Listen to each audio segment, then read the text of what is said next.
South ఇండియాలోనే అతి తక్కువ ధరలకి రత్నాలనందించే ఏకైక సంస్థ 6JVR. నమస్తే, నేను Keshav. Welcome to Suman TV. Andhra Pradesh రాజధాని విషయంలో ఒక స్పష్టత వచ్చేసిందా? గతంలో ఏవైతే లీగల్గా చూస్తే ప్రతికూల అంశాలుగా భావించారో ఇప్పుడు వాటన్నిటిని సరిచేసేటువంటి పనిలో కొత్త ప్రభుత్వం నిమగ్నమైందా? 2.5 ఏళ్లలో అమరావతి నిర్మాణానికి ఒక రూపం ఇవ్వడం ఎంతవరకు సాధ్యమవుతుంది? ఈ అంశాలపైన విశ్లేషణ చూద్దాం. మనతో పాటు ఆంధ్ర మేధావుల forum founder chairman Chalasani Srinivas గారు ఉన్నారు. శ్రీనివాస్ గారు నమస్కారం. ఆంధ్రప్రదేశ్కి రాజధాని ఎదురు చూపులకి ఒక ముగింపు వస్తుంది కొత్త ప్రభుత్వంతో అన్నారు. నారాయణ గారు బాధ్యతలు తీసుకున్న తర్వాత ఒక ప్రకటన చేశారు. 2.5 ఏళ్లలో దీనికి ఒక రూపం ఇస్తాం అనేటువంటి మాట. సో ఎలా చూడాలి? ఈ 5 ఏళ్లుగా ఆగిపోయినటువంటి ప్రహసనం ఇప్పుడు మొదలు కాబోతున్నటువంటి పనితీరు, ఈ రెండింటిని ఎలా చూడాలి? మంచి కార్టూన్ రాజుగారు వేశారండి. ఇది చూస్తే పరిస్థితి అక్కడ రాజధాని విషయమై ఎంత చక్కగా మనకు ఉంటుందో అర్థమైపోతుంది. అది ఒక కెమెరా చేసుకెళ్తే నేను చెప్తానండి, చాలా అద్భుతంగా ఉంటుంది. మీరు ఒకసారి చూపిస్తాను. అది కుర్రోడికి ఇప్పుడు చెప్పరా మాకు ఓ రాజధాని ఉందని, దాని పేరు అమరావతి అని. ఎక్కడ రాజధాని ఉందో కూడా తెలియపోయిన దౌర్భాగ్య స్థితిలోకి వెళ్ళిపోయిన ఒక ఆంధ్రులు ఇప్పుడు నిజంగానండి. ఇవాళ అంతకుముందు నేను చాలామంది అడిగి చెప్పాను, ఇవాళ తను చెప్పుకోవడానికి ఒక రాజధాని మళ్ళీ ఉందని చెప్పుకునే స్థితికి వచ్చారంటే మిగతా ఏ దేశానికి ఏ రాజధాని ఉందని చెప్పుకుంటారండి? ఎక్కడైనా ఉంటుంది. రాష్ట్రానికి రాజధాని చెప్పుకుంటారు. ఒక పంజాబ్ రెండింటి కలిపి ఒక ఉమ్మడి రాజధాని అన్నారు. ఆ ఉమ్మడి రాజధాని కూడా లేని పరిస్థితి ఉంది. ఇవాళ ఎలా మీకు ఒక రాజధాని ఏదే అంటే అయోమయం అంతర్ధానం పరిస్థితిలో ఉండే వాళ్ళ ఆంధ్రప్రదేశ్ ప్రజలు మాకు రాజధాని ఉంది, అమరావతి వస్తుంది. నేనైతే పార్టీలు గతంగా ఏ పార్టీ అన్న మాట్లాడుకున్నాను, నేను పార్టీ రహితంగా మాట్లాడతాను.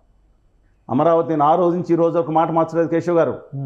అమరావతిని అద్భుతంగా హరిత రాజధానిగా, అన్ని వర్గాల నివాసం ఉండే హరిత రాజధానిగా, గొప్ప రాజధానిగా, ఒక ఆంధ్రప్రదేశ్కి ఏక రాజధానిగా నిర్మించాలని కోరుతూ హిందూపురం నుంచి చెప్పడం వరకు సమాంతరంగా అభివృద్ధి వికేంద్రం చేయమన్నాను. నేను మాట మార్చరా. ఎవరు మాట మార్చారు? అమరావతి దుర్మార్గమైందని, నికృష్టమైందని, లేదా ప్రజావేదిక పడగొడితే అద్భుతంగా పడగొట్టాడని అందరూ ఆనందపడి గిలకల్లాడిన వాళ్ళు అందరూ ఇవాళ అధికార పక్షంలో చంద్రబాబు నాయుడు గారు పక్కన భుజాల మీద ఎక్కువ భుజాల పక్కన కూర్చోలేదా? ఇవాళ ఐవీఆర్ కృష్ణారావు గారు అనే వ్యక్తి ఎంత దుష్టచింతన ఉందో శిక్ష శాంతం ఉందో నాకు తెలియదండి. ఆయన పుస్తకం మేము వెళ్ళలేదు. అది దాంట్లో ఎవరేం మాట్లాడారో తెలుసు. దాన్ని దూరంగా ఉన్నాం. ఆ నగరం మంచి చేయాలి, దాంట్లో లోపాలు ఉంటే ఏమైనా సవరించుకొని సెట్ చేయాలి. కానీ అమరావతిని దుర్మార్గంగా హేళన చేయొద్దు అని చెప్పాం. కొంతమంది బ్యాచ్ ఉత్తర భారతీయ జనతా పార్టీకి మురళీధరన్ గారు 5 రాజధానులని తప్పేంటని మాట్లాడారు యాతిగారు. అలాగే చీప్ లిక్కర్ సారాయి కానీ తక్కువ రేట్లకు ప్రజలకు ఇవ్వాలని చెప్పి ఒక గట్టిగా ఉద్యమించిన ఆ రోజు బీజేపీ రాష్ట్ర అధ్యక్షులు గౌరవనీయులు సారాయి అదే ఆయన తక్కువ రేటు కావాలని చెప్పి ఆయన గౌరవనీయులు సోము వీర్రాజు గారు ఏమన్నారంటే 3 రాజధానులు అయితే వికేంద్రీకరణ మంచిదే, మేము వస్తే 13 రాజధానులు పెట్టి బాగా వికేంద్రీకరణ అపహాస్యం చేశారండి. పైగా మహిళల్ని అక్కడ ఉద్యమం చేస్తున్న మహిళలనే ఒక ఉత్తర భారతీయ జనతా పార్టీ నాయకులు ఎంత అమానవీయంగా మాట్లాడారో తెలుసా మీకు? ఇప్పుడు మమ్మల్ని కూడా మాట్లాడితే పేరు మేమందరం విలువలు ఉన్నాం. బీజేపీ కూడా అమరావతి రాజధాని అనే దానికి కట్టుబడి ఉందని చెప్పారు. సోమవీర్రాజు గారు అమరావతి గ్రామాల్లో పర్యటనలు కూడా చేశారు. సరే, ఆయన ప్రకటించారు. ఏం చేశారు, తర్వాత ఏం జరిగిందో చూసాం. ఎలాంటి చెప్తుందో నోటితో నోట్స్తో ఎక్కించే బ్యాచ్ చాలా ఉంటారండి. నా పక్కన పెట్టండి. ఒక్క ఫోన్ కాలు ఆదాని గారు కానీ లేదంటే వారి శిష్యులు ఎవరైనా సరే ఒక్క ఫోన్ కాల్ కనుక mister Jagan keep the capital like that అని చెప్పి ఒక్క ఫోన్ కాల్ చేస్తే 6 నిమిషాలు మారేది కాదు. జగన్ గారు వాళ్ళ మాట జవదాటేవారా? ఎందుకంటే పైన అలా చెప్పి ఇంకొకళ్ళు మంచిది 30,000 50,000 ఎకరాలు కావాలా రాజధాని కానీ ఏదో మాట్లాడుతుంటే నేను ఒకటే అడిగాను, ఛత్తీస్గఢ్లో ఎంతండి? ఆ రాష్ట్రం ఎంత ఉంది? ఛత్తీస్గఢ్ 20,000 ఎకరాలు భూసేకరణ చేసినప్పుడు లేదా? ఇంకో 8,500 ఎకరాలు కావాలన్నా నయా రాయ్పూర్ అని పెట్టి ఏంటి పరిస్థితి ఇక్కడ? అదేమన్నా చెప్తున్నా? రాయ్పూర్ దూరంగా ఉంది. ఇది కూడా విజయవాడ గుంటూరు మధ్యలో ఉంది. తప్పేంటి? దాంట్లో లోపాలుంటే లోపాలుంటే సాధించుకోవాలని చెప్పాను. అద్భుతమైన రాజధానిగా వెలసిల్లాలి, అన్ని వర్గాలు ఉండేటట్టు రిపోర్ట్ ఇచ్చాను. ఈ దేశం మొత్తం మీద మిగతా వాళ్ళు ఇచ్చారు నాకు తెలియదండి. అక్కడున్న అధికారి గారు ఆ రోజున్న సిఆర్డీఏ కమిషనర్గా చెప్పింది, ఇంతవరకు మీరు 30 మంది నిపుణులతో కలిపి మీరు ఇచ్చిన రిపోర్ట్ ఉందండి అని చెప్పి మస్ట్ టైం చెప్పి రిపోర్ట్ 4 దేశాలు తిరిగి ఇచ్చిన వాళ్ళు అందరూ ఉన్నాం మేము రాష్ట్ర రాజధాని మీద అవగాహన. ఇప్పుడు రాష్ట్రానికి ఉన్నటువంటి అప్పుల భారం, ఆర్థిక భారం, వీటన్నిటి కానీ నాకు చెప్పండి, వివరించిన వాళ్ళందరినీ చంద్రబాబు నాయుడు ప్రజల పక్కన కూర్చున్నారు. వాళ్ళ పక్కన పడేసి మమ్మల్ని ట్రోల్ చేస్తారంటే నాకు అర్థం కాదు. అమరావతి కోసం ఆ దీక్షలో పాల్గొన్నాను. అమరావతి మీద పోలీసులు కేసులు పెట్టారు మా మీద. స్టే నడుస్తుంది హైకోర్టులో. ఎన్నిసార్లు కూర్చుని ఎంత ఖర్చు అవుతుందని పెట్టి స్టేల మీద ఉన్నాను. అరెస్ట్ చేయమని చెప్పినప్పుడు బాధలు పడ్డాం. ఇది వేధింపులకు గురి అవ్వలేదా మేము? అందువల్ల నేను దీనికి పాదయాత్రలకు అన్ని 4 జిల్లాలకి సంఘీభావం తెలిసి వచ్చాం కదా. మా మీద ఎందుకంటే ట్రోల్స్, బూతులు తిట్టిన వాళ్ళు జగన్ గారు వచ్చిన తర్వాత కూడా ప్రజావేదిక బ్రహ్మాండంగా ఉన్నాడు, వాళ్ళు పక్కనే కూర్చున్నారు. సరే పక్కన పెడదాం. సరే నేను ఒకటే చెప్తున్నాను, వాళ్ళ అమరావతి సాధ్యమని మీరు డైరెక్ట్ పాయింట్కి వచ్చారు. Amaravati self financing project Chandrababu గారు కాదు ఎవరు చెప్పినా. రెండో చంద్రబాబు నాయుడు గారు అక్కడ చేసిన పదప్రయోగం మన టీవీలో వచ్చింది. నేను కూడా నాగేశ్వర గారు ఆయన తెలియదా అంటారు ఎక్కడో. ఆయన ఇంగ్లీష్ పద్యాలం టెంపరీ పదం వాడకూడదని ఇన్నిసార్లు చెప్పాను. ట్రాన్సిట్ బిల్డింగ్ అన్నారు. అది ఒక బిల్డింగ్ షాపూర్జీ పలంజీ కట్టింది, ఏం కట్టినా సరే అది 100 సంవత్సరాలు సరిపడే బిల్డింగ్. ఫౌండేషన్స్ ర్యాప్ ఫౌండేషన్ మిగతా చేసిన ఈ ఫౌండేషన్స్ అద్భుతంగా చేసిన Shapoorji Pallonji is not a small company అండి. ఇండియా ఎవరిది సరీస్ మిస్త్రీ గారు వాళ్ళ ఫ్రెండ్ అంతే. టాటా మేజర్ షేర్ హోల్డర్స్ తాళది. The Tatas original part they don't do like that అండి.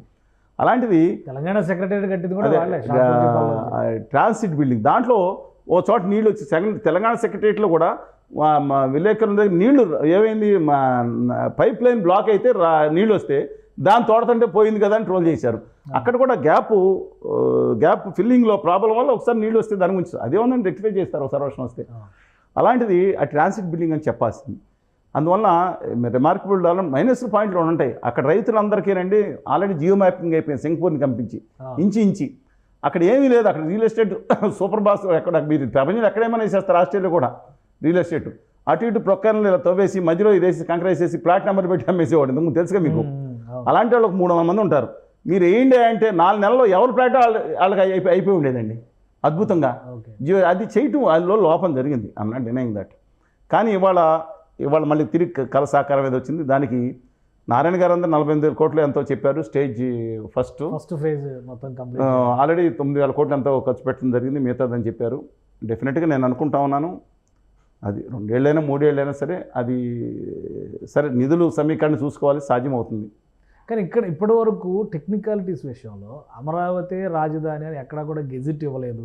దీనిలో ఉన్న లూప్ హోల్స్ని ఉపయోగించే జగన్మోహన్ రెడ్డి గారు దాన్ని ముందుకు తీసుకెళ్ళి 3 రాజధానుల ప్రస్తావన తీసుకొచ్చారు. ఇట్లాంటివి తెచ్చారు. అంటే సో ఈ లూప్ హోల్స్ అని ఎలా సర్దుబాటు చేస్తారు? ఆ రోజు హైదరాబాద్ ఉమ్మడి రాజధాని ఉన్నప్పుడు అధికారాన్ని అయినా సరే కేంద్ర ప్రభుత్వాన్ని రాశారు. కేంద్ర ప్రభుత్వం ఆల్రెడీ గెజెట్లు ఇష్యూ చేసింది. ఇవాళ కూడా ఆంధ్రప్రదేశ్ కొడితే కేంద్ర ప్రభుత్వం గెజెట్ మార్చలేదు. మొన్న కూడా పార్లమెంట్లో ఉన్న రాజధాని అమరావతినే వస్తుంది. ఇప్పుడు 2వ రాజధాని లేదు కాబట్టి అమరావతి జూన్ 2వ తారీఖు రాత్రి నుంచి అమరావతి రాజధాని వచ్చింది. ఇవాళ 3 బిల్లులు అటకెక్కింది. ఇవాళ సుప్రీంకోర్టులో ఆల్రెడీ కేసు మీద వేశారు. సుప్రీంకోర్టులో కూడా రాష్ట్ర ప్రభుత్వం మాకు ఇంట్రెస్ట్ లేదు మేము తీసేసామని చెప్పిన తర్వాత విల్ అబ్జెక్ట్. ఓకే, అంటే ఇప్పుడు జగన్మోహన్ రెడ్డి గారు ప్రభుత్వం నడిపినటువంటి కేసుల్ని ఇప్పుడు చంద్రబాబు నాయుడు గారు ప్రభుత్వం 2 నిమిషాల్లో ఉపసంహరించుకుంటారు. అంతే. మా మీద కేసులు మహిళలు హ్యాట్స్ అప్ టు దెమ్. అక్కడ మహిళలు చేసిన పోరాటం ఎన్ని అవమానాలు ఎదుర్కొన్నారండి, ఎంతటి అవమానాలు ఎదుర్కొన్నారు. వాళ్ళ ఇళ్లలో మహిళలు లేరా, వాళ్ళ ఊళ్ళల్లో మహిళలు లేరా, ఎవరిని వాళ్ళని కూడా అనకూడదు కదా, ఎవరిని అనకూడదు కదా, చాలా గట్టిగా పోరాడారు. సో ఇప్పుడు రైతులు అంటే మీద అక్కడున్న రైతులు ఇవన్నీ ఉపసంహరించిన తర్వాత యాజ్ పర్ మాస్టర్ ప్లాన్ ముందుకెళ్తా ఉన్నారు. మాస్టర్ ప్లాన్ మీదే కదా ఎక్కువ అబ్జెక్షన్స్ వచ్చింది. వైసీపీ నాయకులు విమర్శించింది, గేలి చేసింది. అంతంత పెద్ద బిల్డింగ్లు 29 నగరాల్లో 29 గ్రామాల్లో ఎందుకు కట్టాలి అనేటువంటి ప్రశ్న. 2 ఉన్నాయి. ఇవన్నీ హరిత రాజధాని ఉంటుంది, గ్రీన్ యాక్చువల్గా గ్రీన్ అండ్ బ్లూ సిటీ అని చెప్పి సింగపూర్ అండి. అది 680 కిలోమీటర్లు చదరపు కిలోమీటర్లు చిన్నది. అంటే 20 × 35 కిలోమీటర్లు, ఇటు 20 కిలోమీటర్ 35 ఐలాండ్ లాంటిది. అక్కడ ప్లేస్ లేదు కాబట్టి వర్టికల్గా హారిజాంటల్ కానీ వర్టికల్ అయిపోయాను. ఇక్కడ మ్యాక్సిమం స్పేస్ ఉంది. హరిత దాన్ని వాడుకుని ఐకానిక్ బిల్డింగ్స్ కట్టుకుంటాం. సెక్రటరీ అది అంటే కొన్ని లోపాలు జరిగినాయి. అదే రాజమౌళి గారిని పిలిపించడం ఏంటండి, ఇది తప్పే కదా. అది చిరంజీవి గారు శంకర్దాదా ఎంబీపీ సినిమాలో బాగా డాక్టర్గా నటించాడని ఆయన పిలిపించి ఆంధ్రప్రదేశ్లో డాక్టర్లందరికీ సర్జరీ ఎలా చేయాలని నేర్పించినట్టు ఉంటుంది. అలా కాకుండా తీసేయండి కొన్ని లోపాలను, కానీ మిగతా విషయాలు చిత్తశుద్ధ పనిచేశారు ఆయన. రాజమౌళి గారు బిల్డింగ్లు కడతాను, డిజైన్ ఆయనకేం సంబంధం, డిజైన్ ఏంటి సంబంధం, సెట్టింగ్ కూడా వేయలేదండి ఆయన. సెట్టింగ్ కాదు, వేరే వాళ్ళు వేస్తారు. సెట్టింగ్ కాదు, కొన్ని నమూనాలు ఆయన చూపించలేదండి ఆయన. అదే కదా, ఖాళీ లేదన్నారు. అయోధ్యలో రాముడి మందిరం పైన నుదిటి పైన సూర్య తిలకం అని చెప్పి నానా హడావుడి, అది ఎక్కడ వచ్చిందండి? అదే కదా ఆయన చెప్పిన కాన్సెప్ట్. తెలుగు తల్లి విగ్రహం పెట్టి సెక్రటేరియట్ ఓపెన్ చేయగానే అక్కడ సూర్యకిరణం పడేలా చేయడం. తెలుగు తల్లి విగ్రహం పెట్టలేదండి, సెక్రటరీ కాదు, అది అసెంబ్లీకి. యాక్చువల్గా ఇస్తే వాళ్ళందరూ ఆయన ఏమన్నా చేయగలి లేదు. ఇప్పుడు నేను బాహుబలి 2లో గ్రాఫిక్స్లో ఉన్నాను, ఆయన ఇమేజ్ మన ఇమేజ్ కానీ దిక్కుమాలి అడ్వైజర్ ఉన్నారు పాపం చంద్రబాబు నాయుడు గారు అంటారు. ఆ దిక్కుమాలి అడ్వైజర్ ఉంటారు కదా, వాళ్ళు ఇచ్చిన దిక్కుమాలి అడ్వైజర్ వల్ల ఆయన ఇమేజ్ మన ఇమేజే కలుస్తుంది. లేకపోతే ఆయన చేయగలేదు 8 నెలలు, అప్పుడు గ్రీన్ ట్రిబ్యునల్ అయిపోయింది. ఆలస్యం ఏంటంటే 8 నెలల తర్వాత వచ్చారు ఆయన. ఆయన వస్తుంటే క్యాబినెట్ సమావేశం వాయిదా వేశారు. నేను చెప్పింది సత్యమండి ఇది. అయిపోయిన తర్వాత ఆయన పిలిచిన తర్వాత నేను ఆలోచించి చెప్తాను ఏం బాబు ఎవరికి అప్పు చెప్తే అరసవల్లి సూర్యనారాయణ స్వామి దేవాలయంలో సంవత్సరం ఒక రోజు అక్కడ పడుతుంది కనమే. వాళ్ళందరూ పట్టుకొచ్చి ఇచ్చారు. నారాయణ గారు, తర్వాత పరకాల ప్రభాకర్ గారు, టీం అంతా కలిపి ఎవరు అది నార్మన్ ఫోస్టర్గా ఎక్కడికి వెళ్ళారండి. వెళ్తే వాళ్ళు ఏమన్నారంటే అంటే తెలంగాణ లాంగ్వేజ్ ఏం బుర్ర ఉందా, అది ఎవరిని ఎత్తిమేపడి తెలుగు విగ్రహం కాదు, అక్కడ స్పీకర్ని ఎత్తిమేపడదు ఎవరు, అది ఇచ్చింది ఈ ఐకానిక్ బిల్డింగ్ కదండి, ఎక్కడ చుక్క పెడతారు, ఎక్కడి నుంచి కిందకు వస్తుంది, ఏమవుతుందని పక్కన పడేశారు. అందుకని దాన్ని దాంట్లో కానీ ఇప్పుడు ఫోస్టర్స్ ఇచ్చినటువంటి డిజైన్స్ కానీ మాస్టర్ ప్లాన్ కానీ ఇవన్నీ లైట్ మోడిఫికేషన్ చేసి అద్భుతంగా ఆ నగరం నిర్మాణం సాధ్యమే. వారు చెప్తున్న స్కేల్తో కాకపోవచ్చు, ఫైనాన్షియల్ క్లోజర్ కూడా చెప్తున్నానండి. రాష్ట్ర ప్రభుత్వం ఇవాళ అక్కడ కొన్ని చోట్ల ఉద్దండరాయనపాలెం ఆ చుట్టుపక్కల అయితే మీరు నమ్మరు, వాళ్ళ prices is around commercial plots, చిన్న ప్లాట్స్ మెయిన్ రోడ్డుకి 80,000 70,000 ఉన్నాయండి. కానీ ఇమాజిన్ రాష్ట్ర ప్రభుత్వానికి అంత ల్యాండ్ అని తెలిసేవాళ్ళ. ఓకే, ఇవాళ అది కనుక వారు పీడిఎఫ్ టైం కొంత పెట్టుకుని మిగతాది కనుక అది 1,00,000 2 లక్షల్లో వెళ్ళే పరిస్థితి ఉంటే 1,00,000 కోట్లు వస్తుందండి. అది దాన్ని డ్రైనేజ్ వ్యవస్థ కానీ, మంచినీటి సరఫరాకి కానీ, రోడ్డు వ్యవస్థ కానీ, వీటన్నిటికీ లక్షల కోట్లేం కాదండి. ఓవర్ పీరియడ్ ఆఫ్ టైం ఇప్పుడు అందరూ రారండి. సీడ్ యాక్సెస్ రోడ్డు అక్కడ చిన్న పొరపాటు జరిగింది, కానీ సీడ్ యాక్సెస్ రోడ్డు కనుక అయిపోయి ఉంటే ఇవాళ దానికి వాళ్ళ నేషనల్ బైపాస్ ఆల్రెడీ వెంకటపాలెం దగ్గర అయిపోతుందండి. 2 సార్లు నవలూరు దగ్గర వెంకటపాలెం దగ్గర లాంచ్ అది కిందకు సర్కిల్స్ వస్తూ ఉంటాయి. అందువల్ల నా అభిప్రాయం ప్రకారం డెఫినెట్ ఇట్ మే టేక్ నగరాలేమి ఒక 5 ఏళ్ళలో ఒక రూపురేఖలు ఇవ్వడానికి ఖచ్చితంగా ఒక నారాయణ గారు కూడా కమిట్మెంట్గా ఉన్నారండి. I don't want to find ఈ పరిస్థితుల్లో వైకాపాలో మిగిలిన వాళ్ళు కూడా ఇవాళ ఎందుకంటే కర్నూలులో క్యాపిటల్ లేదండి, న్యాయ క్యాపిటల్ ఏంటండి, ఎక్కడ ఉందండి అది, హైకోర్టు మేము ఇక్కడే పెడతామని చెప్పారు కదా. విశాఖపట్నం ఒకటి చెప్తానండి, ఏ ప్రజలైతే అక్కడ కావాలనుకున్నారో విశాఖపట్నంలో ఎంపీ మెజార్టీ తెలుసా మీకు? ఈ రాష్ట్రంలో హైయెస్ట్ మెజార్టీ ఎవరి దగ్గర వచ్చింది తెలుసా? పల్లా శ్రీనివాసరావు గారు. పల్లా శ్రీనివాసరావు గారు 95,000 మెజార్టీ వచ్చింది. రెండో హైయెస్ట్ మెజార్టీ ఎక్కడ వచ్చింది తెలుసా మీకు? భీమిలి గంటా శ్రీనివాసరావు గారు. మూడోది లోకేష్ గారికి వచ్చింది అనుకోండి. 5 లక్షల పైబడి మెజార్టీ వచ్చింది విశాఖపట్నంలో రాజధాని అంటే. ప్రజలు ఏమని కోరుకున్నారు? బ్రహ్మాండమైన ప్యాలెస్లు కట్టారు విశాఖపట్నంలో. మాట్లాడదాం అది వేరే మాట్లాడదాం టాపిక్. కానీ నేనేమంటున్నానంటే డెఫినెట్గా అంటే ప్రజలు ఏమనుకున్నారంటే ఒక ప్యారడైజ్ కింద చూస్తే నాకు ప్రపంచం అత్యంత ఇష్టమైన గ్రామం మా తాతగారి గ్రామం అండి. పాలకొల్లు మా ఊరు పట్టణం. అది నగరంగా పెట్టుకోవాలంటే ఓన్లీ విశాఖపట్నం. మహానగరాలు చాలా ఉంటాయి, మనం వెళ్తే కోపెన్హాగన్ ఉంటాయి, లేకపోతే మెల్బోర్న్ అలాంటి వేరే ఉంటాయి ఆనందదాయకమైన నగరాల కింద. కానీ ఒక విశాఖపట్నం లాంటి అద్భుతమైన ప్రదేశాన్ని ప్రజలు ఎందుకో తెలుసండి, ఈ రణగొణదొనలు లేకపోతే కుయ్యం కార్లు ఎక్కువ ఇష్టపడరు, ప్రశాంతమైన జీవితాన్ని ఇష్టపడ్డాక ప్రజలు కూడా చాలా సౌహృదయులండి, అందరిలాగా మిగతా పిల్లగా. అందువల్ల వాళ్ళే తీర్పిచ్చారు, రాజధాని కాదు అక్కడ పెట్టుకోండి తీర్పిచ్చినట్టే వాళ్ళ లెక్క. అంతే కదండి. వాళ్ళ విచిత్రం ఏంటంటే అప్పుడు కూడా 2019లో కూడా జగన్మోహన్ రెడ్డి గారి టైంలో తెలుగుదేశం పార్టీ కొంచెం 23 సీట్లు, ఈస్ట్ వెస్ట్ నార్త్ సౌత్ 4 సీట్లు అక్కడే ఉన్నాయి. 3-4 వేల తేడాతో జేడి లక్ష్మణ్ గారు పోటీ చేయడం వల్ల ఎంపీ కూడా పోయింది. 2014లో కూడా విజయమ్మ గారిని ఓడించారు, అక్కడ ఓడించారు. అందువల్ల అంటే నెంబర్ ఆఫ్ రీజన్స్ ఇవన్నీ ఉన్నాయండి. ఇవన్నీ డాక్టర్ కమ్మపాటి హరిబాబు గారిని గెలిపించారు బీజేపీ ఆయన, తెలుసు కదా. అందువల్ల వాళ్ళు కూడా రాజధానికి ఇప్పటికి కర్నూలు వాళ్ళు కూడా సర్టిఫై చేశారు. టీజీ వెంకటేష్ గారు అబ్బాయి భరత్ అని యువ కిషోరం ఉన్నాడు, ఆయన మినిస్టర్ కూడా అయ్యారు. ఆయన గెలిపించి ఆయనతో పాటు చుట్టుపక్కల ఎక్సెప్ట్ 2 కాన్స్టిట్యూన్సీ 14 తప్ప 12 గెలిపించి ఇచ్చారు. అంటే బాబు అక్కడ జాగ్రత్త చేసి అన్ని ప్రాంతాలను డెవలప్, అంటే ఎవరి ప్రాంతం డెవలప్ వద్దంట్లా. అందువల్ల కానీ జగన్మోహన్ రెడ్డి గారు 3 రాజధానులు డెవలప్ చేశారు, తెలుసు కదా మీకు. అది ఇంతకుముందు తెలియదు, అంటే 3 రాజధానులు ప్రకటన వరకే లేదు, 3 రాజధానులు ఆయన డెవలప్ చేశారండి. బాగా ఏం డెవలప్ చేశారు? మీరు భవనాలు గ్రాఫిక్స్ కాదు, రియల్గా డెవలప్ అయింది. మీరు తీసుకెళ్ళి చూపిస్తాను, మీరు ఎప్పుడు ఖాళీ ఉంటే చెప్పండి. 3 రాజధానులు చాలా అద్భుతంగా అభివృద్ధి చేశారు ఆయన. ఏంటి ఆ రాజధానులు? ఒకటి చెన్నై, ఒకటి బెంగళూరు, ఒకటి హైదరాబాద్. ఈయన అమరావతి దెబ్బకి కొట్టిన దానికి జనం అందరూ కొంతమంది హైదరాబాద్ వెళ్ళిపోవడం, అక్కడ ఎలా పెరిగిందని అలాగే మిగతా వాళ్ళు నెల్లూరు వాళ్ళు మనకెందుకురా బాబు, మనం అక్కడ పోదాం, అక్కడ ఏదో చెన్నై వెళ్ళిపోయారు. మన చెన్నై చెన్నపట్నమే కదా, మన దామని చెన్నపనాయుడు గారి పేరు మీద వచ్చింది చెన్నపట్నం. ముందు మొదటి కావలగారులు 1685 ఇక్కడ మచిలీపట్నం నుంచి అక్కడ మార్చిండి అని పెద్ద హిస్టరీలు అండి పక్కన అవునవును. పెడదాం. బెంగళూరు ఎవరిది? కెంపగౌడ గారి పేరేంటి? కెంపరాయలు ఎవరు? గంగా గౌరీ సల్లాపం రాసిన యక్షగానాలు తెలుగు రాసిన కెంపరాయలు. అప్పుడు ఎవరన్నా సరే గౌడ అనేది బిరుదు మూడు తెలుగు నగరాలే అంటారు అయితే మొత్తానికి. హైదరాబాదు ఏదైనా మన ఎక్కడైనా తెలుగు నగరాలు, 3 తెలుగు నగరాలని అభివృద్ధి చేసిన ఘనత, రాజధానిని అభివృద్ధి చేసిన ఘనత మాత్రం ఆయన ఉండిపోయింది. ఆంధ్రప్రదేశ్ మాత్రం నా ఉద్దేశం ప్రకారం it may take some time అండి. కేంద్ర ప్రభుత్వం కావాలి. కేంద్ర ప్రభుత్వం 1500 ఆ రోజు మోడీ గారు వచ్చి పెడతాడు మట్టి మొహాన్ని కొట్టిపోయారు. ఆ మురికి నీళ్లు చెప్పాను కదా ఇంతకుముందు, ఎంత భయపడ్డాను. కాలుష్యం నీళ్ళు తీసుకొచ్చి స్పూన్ ఇస్తారని అందరూ పడిపోతారు ఆ స్టేజ్ మీద. ఆయన కూర్చున్న స్టేజ్ రైట్ స్టేజ్ మీద నేను కూడా కూర్చున్నాను. మోడీ గారు అందరూ రైట్ స్టేజ్, మీరు విజువల్స్ చూసుకోండి. నేను భయపడ్డాను, పక్కన చూస్తున్నాను, అక్కడి నుంచి లెఫ్ట్ సైడ్ కూర్చొని చూస్తున్నాను. ఏమి పెడితే ఓపెన్ చేసి నీళ్లు తీసుకొచ్చి ఎవరికి ఇస్తారు? అసలు మా ముఖ్యమంత్రి గారు ఉన్నారు. మా ముఖ్యమంత్రి గారు గడిచిపోయారు కదా, కాబట్టి 2.5 ఏళ్ళు అనేటువంటి టైం బాగుంది. 2.5 ఏళ్ళు కాకపోతే 3.5 ఏళ్ళు అండి. డెఫినెట్గా ఆ నగరానికి ఒక షేప్ వస్తుంది.